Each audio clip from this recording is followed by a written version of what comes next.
So hi, Chris, where are we? We are at Merwin Park, which is down the road from where we're camping at Lone Fir Resort in Cougar, Washington. It's like 20 miles down the road. Yeah, 20 miles down the road. Welcome to our channel. We are full-time RVers and we just love exploring our beautiful country. We aren't retired, so we continue to work in some of the most amazing places. The hardest part is we miss our family. Follow along as we share our work camping experiences, hiking, and exploring.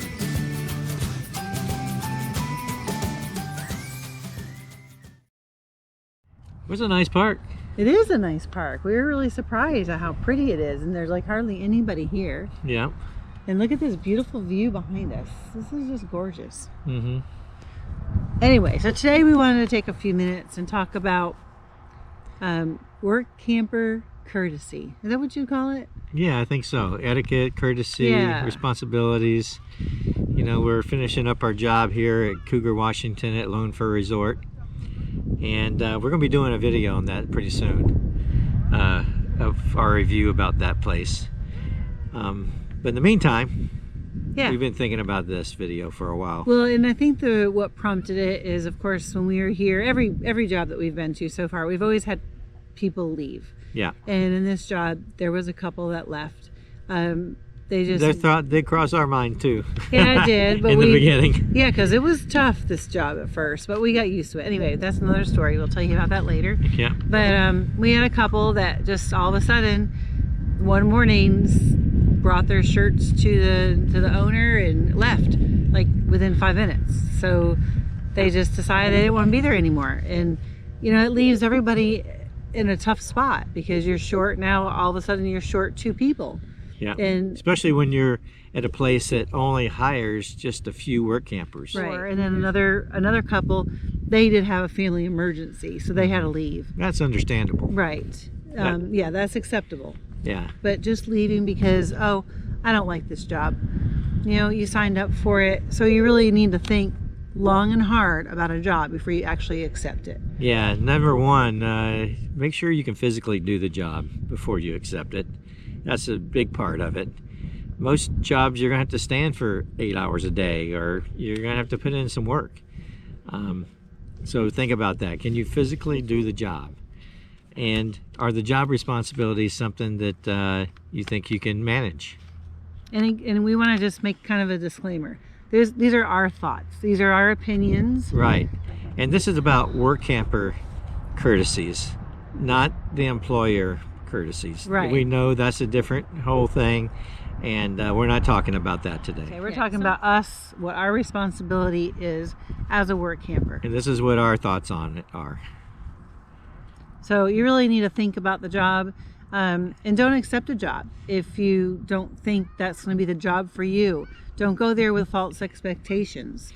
Yeah, don't, and if you're still going to look for another job, don't accept that job. Just the first job that comes along until you find something better. Make sure it's a job that you really want before you accept the position. That's just our feeling. And another thing I think... You can always say, oh, let me think about it, you know, a little while and get back to you. Yeah. So there's nothing wrong with that. We just think once you accept the job, it's a commitment. And, you know, something that we hear a lot of people say is, well, our home is on wheels. You know, if we don't like it there, we'll just take off. I don't like that attitude. Yeah. I mean, I'm sure there's some that can be horrible, and we don't expect you to be abused or anything like that. But remember, you're only there for a short time, and there's lots of jobs that you can do for a short amount of time, just for a few months. And talk about being there for a short amount of time. You know, a lot of times you go into a place and maybe you don't agree with everything that they do or how they do it. Right. And, you know, to make a suggestion is fine. Don't get your feelings hurt if they don't take that suggestion, because many times they've been doing this for years and they know what they're doing. There's nothing wrong with making a suggestion, but if they don't listen to it, just move on. Don't worry about it. It's not your place. You're only there for a short time. Something that we like to say is, you know, when there's an issue brought up or something like that, we just like to say, this is not our circus. Yeah. So we don't want to have to worry about it. We can bring it to the management and say, hey, this needs taken care of or whatever. It's not our problem. It's their problem. Yeah. I mean, we'll do the best that we can, but you know, it's not our circus. Another thing that we were thinking about is being flexible. Oh yeah, definitely. I mean, you can't be so strict in your mind about the job duties. They said, well, that wasn't a list on my job duties that I was expected to do.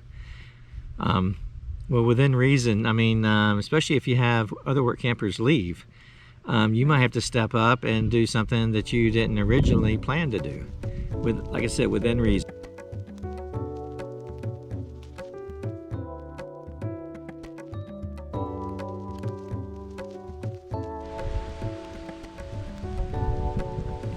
So we came up with a few other thoughts that we had from yesterday, our conversation about work camper courtesies. These are some things we really kind of thought we should include, so we wanted to go ahead and add this to our video. Yeah, it all starts in the beginning. Make sure you research the places that you want to work thoroughly before applying for the job. I think that's where it all starts. Yeah, look at other people's reviews. Look at Google reviews, Yes. the kind of place that customers put in for, what they think about the place, as well as the work campers. Correct. Because not every time you can find work camper reviews on the place. It starts with the initial interview and communicating expectations. Make sure you get a written agreement of what's expected of you, if possible. That should also include the pay and the hours that you're going to work. Some people leave because they say they're not making enough money. Well, hopefully you knew how much it was going to pay before you got there and what kind of hours they were going to have you work. And with the pay too, you always have to kind of consider that most places you're getting a free spot. And so, I mean, if you break that down, you know, that adds a little bit more to your pay if you're actually having to pay that out of pocket. Definitely. Make sure that you're going to get the hours that you need. In the early part of the season and the late part of the season, you may not get as many hours as you would in the heat of the summer. And the vice versa. Make sure that if you're not going to work, if you don't want to work that many hours, make sure that's in writing too, of how many hours are expected for your free site. You don't want to work too many hours as well.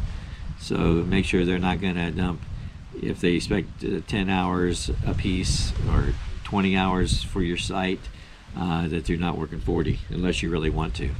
And make sure that you're letting them know exactly what type of job is acceptable for you.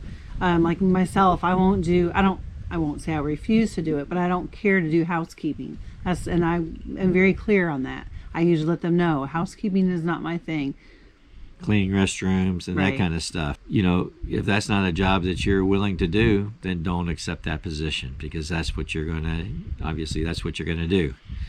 That goes in hand with the physical limitations that you might have or whatever. So don't accept jobs that you really don't want to do or that you can't do. One thing we found too is, and it kind of goes into what we talked about in making suggestions or whatever for the place, and if the management doesn't hear you or doesn't want to listen to your suggestions, please don't argue. I mean, we talked about it before, you're only here for a short time. Yeah. In the same token, don't argue with other work campers. Right. I mean, it only makes stress that's not needed. Don't you like the rooster? Oh yeah, this is Rooster Ridge. Also make sure about the location that you're going to be going. If you don't have a four-season camper, you probably don't want to go to a place that has snow and sub-zero temperatures. We've run into that a lot. Yeah, it seems like it, yeah. But, I mean, you're not going to go to a place knowing that that's the kind of situation you might be put in, and then you say, well, I'm leaving because I can't handle these low temperatures, or vice versa, high temperatures. If you're down in Florida in the summertime, it's going to be hot and humid. Right. Altitude. You might have altitude sickness. Don't go in a place that's 8,000 feet above sea level if you can't handle it. Oh, yeah. Make sure if you can't live without cell service or Wi-Fi, that you don't take a job that's in the middle of the forest with no cell signal. Like we are right now. Yeah, well, we have Wi-Fi. We have Wi-Fi, but not much. It's not that great. Today is really bad. Yeah. So anyway, that's just some thoughts that we were wanted to add to our video. So we just wanted to take we wanted to take this time today and kind of go over what our thoughts were on work camping ethics. Yeah, we're not perfect by any means. Definitely not. But we do try to honor our commitments. We Right. have since we started this. So Yeah, we've not left a job. We've always, fulfilled our commitment to the employer. and luckily, we haven't had a situation True. that was just unbearable. Right. Yeah. So I mean, It would have to be really bad for us to leave. Yeah, and I think that most of it is just communication. Yes. You communicate with the people before you take the job. Make sure you understand everything that's expected of you, and communicate through the whole process. I mean, when you're working there, if something doesn't sit right, just bring it to their attention. Right. We haven't had an issue that couldn't be resolved yet. Exactly. So, like I said, maybe we're lucky, or maybe we just picked the right jobs. Hopefully, both. Hopefully that's. So we just want to take a minute and say thank you so much for watching our videos. We really appreciate it. If you guys haven't already, think about subscribing. Give us a thumbs up. Hey, and leave us a comment about your jobs that you've had in the past, or maybe a situation that we haven't come across yet. That What you think is some more work camper responsibilities. Yeah, there you go. Yeah. So we look forward to hearing from you, and thanks again. We'll see you next time. Thanks Bye. for watching. Bye.